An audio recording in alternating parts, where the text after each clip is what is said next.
Well, I'm back again, Cancer, and this month is a significant month.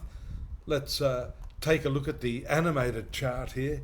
For those of you born under the sun sign of Cancer, or perhaps if you know your rising sign, we see the placement of the moon or the ascendant itself. If you know that, you can apply some of what I'm saying to that.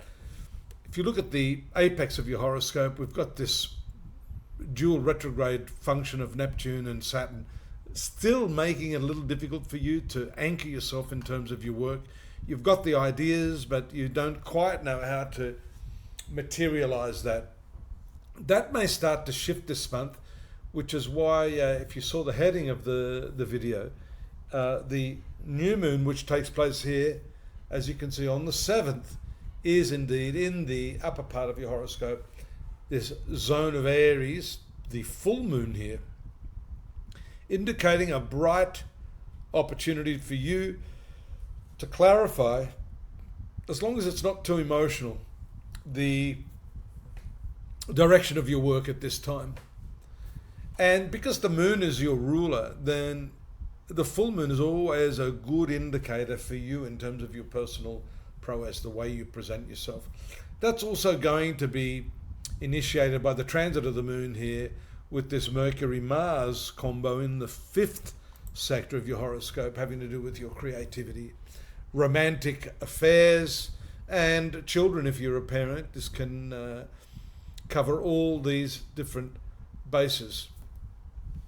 I want you to keep that idea in mind as we look at the moon's transit later in the month. But for now, I do want to talk about, back at this, the full moon indicating an opportunity for you to clarify. Neptune and Saturn retrograde right at the entry point of your career zone here indicate that confusion. Certainly lots of bright ideas also borne out by this Mercury-Mars combo, and your confidence shouldn't be lacking with Jupiter having also been in your sun sign for some time. That can bring with it additional opportunities, personal and financial, educational opportunities, as we see Jupiter is regulating this 9th zone of higher education. That may be under question because of the limiting, constraining influence of retrograde Saturn, which is strong there. That may have something to do with your partner if you're married, your business partner, or your romantic or marital partner, because Saturn is the regulator of this part of your life.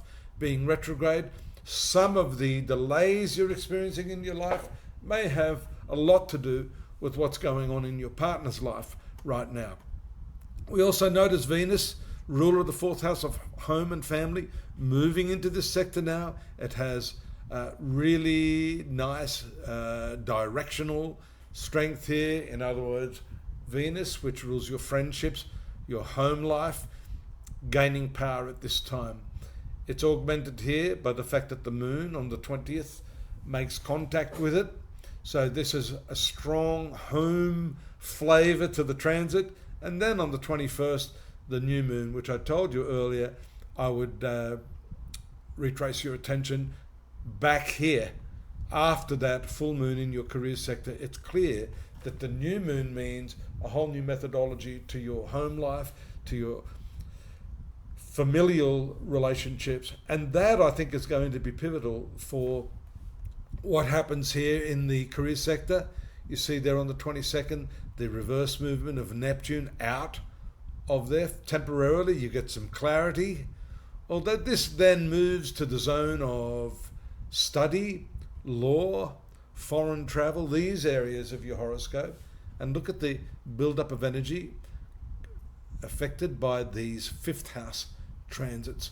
So this may draw your attention or distract you back away from your work and your family life to some matters associated with legalities, bureaucracy, travels. Could be visa issues, could be taxation. That's also the case when we see Pluto in the 8th house here, indicating other people's money, banking matters, that sort of thing. So it's a rich month It's a month in which the new moon focuses you, let's just get clear here, on matters of family life, and how you deal with that, and not allowing that to be the excuse for not having the achievement or the developments you wish to have in your professional or personal life. Here you have to work on family, but you have to make some decisions, I think, this month, Cancer, so that you can move forward. And I think that's going to happen later in the year when Saturn moves into its direct motion. You said that is indeed going to eventually hit this 10th house. I think that'll be earlier next year. I'm giving you a little bit of a preview snippet there. I think you're in for a much greater sort of level of responsibility based upon Saturn in that position. You might have little inklings of that with Mercury right at the tail end of the month, moving into your 6th house of workplace activity, workplace agreements. This has to do with the zone and the environment in which you work. So that's also something you may need to look at. Don't forget to take a look over at the links, the month of October 2025, some more detail for you. You've got the dailies, the weeklies, the yearlies, the Chinese horoscope, lots of free stuff there for you to jigsaw what's happening in your destiny. If that's still a little too difficult, I'm here at your service. More than happy to help you. Drop me a line and I'll line that up for you. Subscribe, like, and come back next month. I'll see you here same time. Bye-bye.